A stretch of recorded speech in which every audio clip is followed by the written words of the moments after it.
सब देवता दैत्यों पर विजय प्राप्त करके बड़े आनंद में उत्सव मना रहे थे। तो देखा भगवान ने कि इनको अहम हो गया है कि मैं बलवान हूँ और मैंने दैत्यों पर विजय प्राप्त की। तो सभा के सामने भगवान एक यक्ष रूप में प्रकट हुए। तो देवराज इंद्र ने देखा, बोले कोई भी देवता इनका परिचय लाकर हमें बताओ ये कौन प्रकट हुआ है। तो सबसे पहले वायुदेव प्रकट हुए। विश्व में वायुदेव से बढ़कर कोई बलवान नहीं। तो वायु देवता गए और कहा, यक्ष तुम कौन हो? तो उनका, हम तो अपना परिचय बाद में बताएंगे, पहले आप बताएं आप कौन है। बोले मैं पवन हूँ, वायु। क्या है आप में क्षमता? तो उनका क्षमता ऐसी कि मैं पूरे त्रिभुवन को तिनके के समान उड़ा सकता हूँ। तो एक तिनका प्रकट किया और कहा उड़ा के दिखाओ।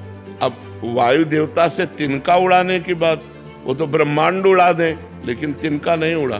कहा पूरी ताकत लगाओ। वायु देवता पूरी ताकत लगा के हार गए, तिनका ऐसे से ऐसे नहीं कर पाए। आए और बैठ गए। देवराज इंद्र ने कहा कौन है? बोले असमर्थ रहा उनका परिचय प्राप्त करने में। दूसरा देवता अग्निदेव प्रकट, उनके पास गए।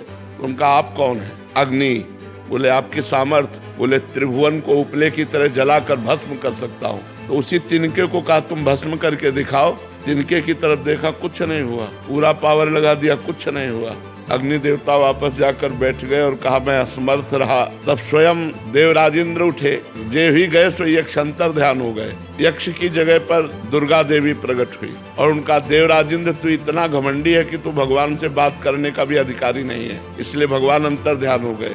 वो यक्ष रूप में भगवान थे। तो इतना समझ ले, तेरे वायु देवता में इतनी सामर्थ्य नहीं कि तिनका उड़ा सके, अग्नि देवता में इतनी सामर्थ्य नहीं कि तिनके को भस्म कर सके। सब भगवान की सामर्थ्य से युक्त हो।